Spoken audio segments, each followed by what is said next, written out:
Karena dong Pak Luhut kan bilang polemik ijazah Pak Jokowi ini nggak perlu dan justru malah bikin beban pikiran baru buat Pak Prabowo. Tanggapannya gimana? Ya, jadi saya kira pernyataan dari beliau ini 11-12 ya, dengan pernyataan anggota DPR yang menurut saya sudah kehilangan akal gitu ya. Jadi gini, membahas soal etika seseorang, membahas soal kejujuran seseorang, itu adalah hal paling hakiki atau paling esensi. Jadi jangan salahkan masyarakat. Kalau masyarakat itu mempertanyakan soal kejujuran dan kenegarawanan seseorang. Ini yang penting. Jadi kalau memang ada orang yang malah justru berpikir, orang-orang yang menang ijazah itu bahkan mungkin kemarin dia katakan itu sakit jiwa gitu. Saya kira itu mungkin orang-orang mengambil cermin untuk dihadapkan ke dia gitu ya. Jadi ini kayak orang menuduh gitu ya. Kalau orang menuduh itu kan satu jari tangan menunjuk ke sana, tapi tiga jari tangan ini menunjuk dia sendiri. Jadi tolong introspeksi ya untuk dirinya sendiri ya, yang sakit itu siapa ya gitu. Karena apa? Karena ini pikiran orang-orang waras, orang-orang waras yang mempertanyakan kejujuran seseorang yang tidak jujur, seseorang yang tidak negara. Jawaban itu aja. Artinya meskipun dapat pernyataan dari Pak Luhut seperti itu, sikap dari Mas Roy Suryo dan teman-teman tetap akan mempertanyakan ijazahnya Pak Jokowi ya, keasliannya. Ya, justru kami senyum dan tertawa saja mendengar itu. Seseorang justru malah berpikir jauh dari kelaran, jauh dari pikiran waras malah. Itu kalau menurut saya. Jadi orang waras dan orang yang sehat itu pasti akan berpikir bahwa ini penting untuk bangsa. Yang dipentingkan itu bukan soal pembuktian hukum saja, tetapi soal etika, etika dan kejujuran. Itu yang jauh lebih penting. Mana ada orang nanggung kasus hukum, tapi sebenarnya dia tidak jujur atau tidak beretika. Itu yang sekarang banyak terjadi. Jadi kalau menurut kami, ya mungkin saja orang bisa menang di tataran hukum karena dia menggunakan segala cara, bahkan menggunakan ketidakjujurannya atau licik atau siasatnya. Tapi bagi kami, yang kami itu mengutamakan tidak hanya habluminanas, tapi juga hablullah ya.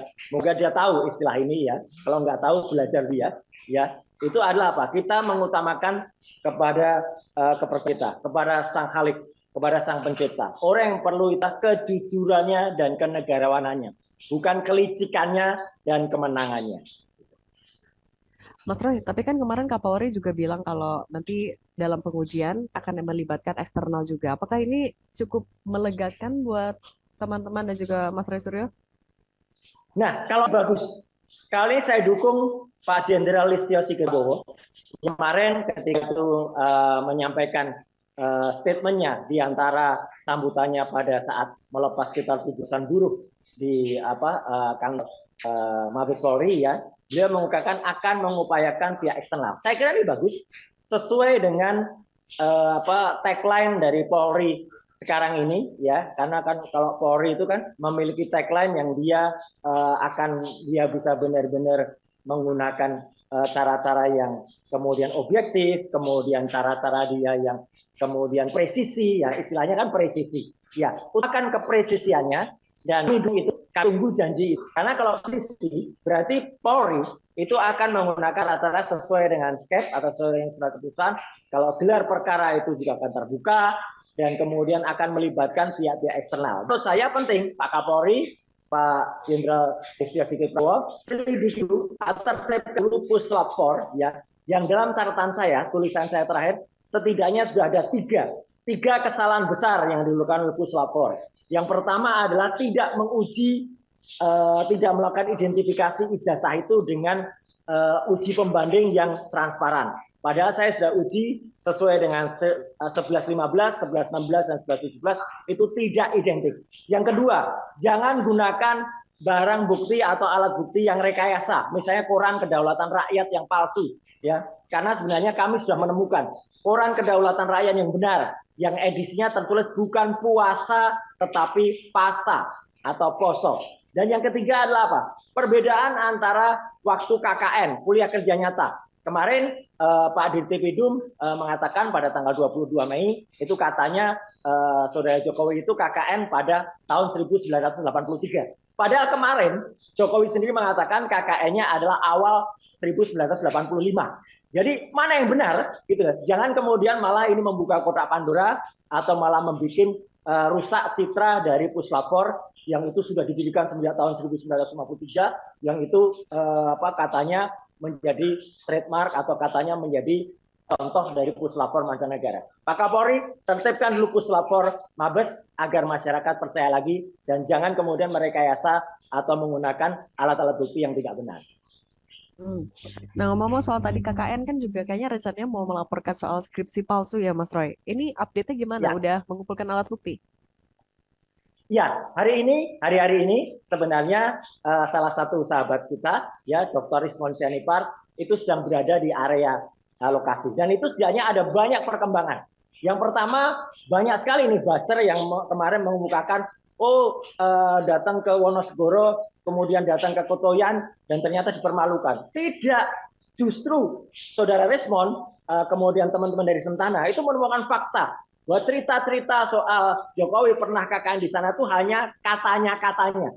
Jadi itu hanya katanya, tidak ada satu orang pun yang bisa menceritakan bahwa dia adalah yang asli. Jadi itu hanya cerita dari tukang fotokopi. Tukang fotokopi dapat cerita dari siapa. Jadi itu hanya katanya semua.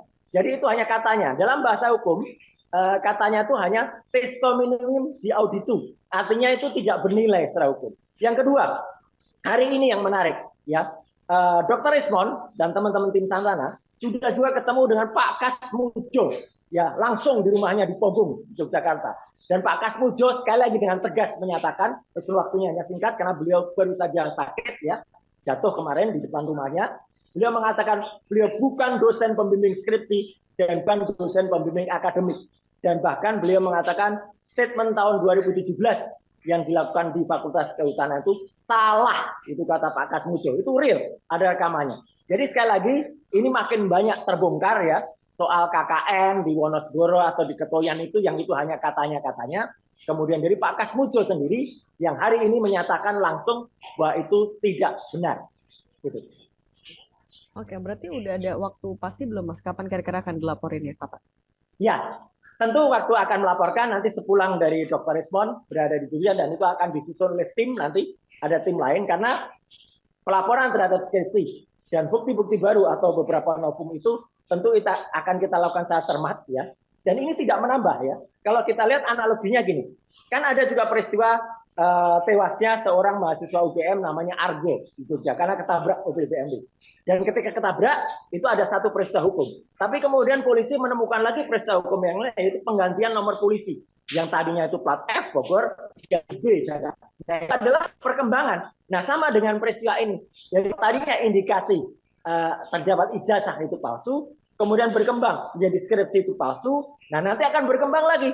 Nanti siapa yang memalsukan koran kedaulatan rakyat, siapa yang memalsukan nama desa KKN, siapa kemudian memalsukan alat-alat yang lain. Secara perkembangan wajar-wajar saja dan anggapnya ini justru sebuah kotak Pandora ya. Ini mitologi Yunani ini. Ada nama seseorang nama Pandora dibuka dan begitu dibuka itu isinya banyak sekali kebohongan-kebohongan yang ada di dalamnya dan biar masyarakat Indonesia itu menjadi saksi dari peristiwa besar ini. Gitu.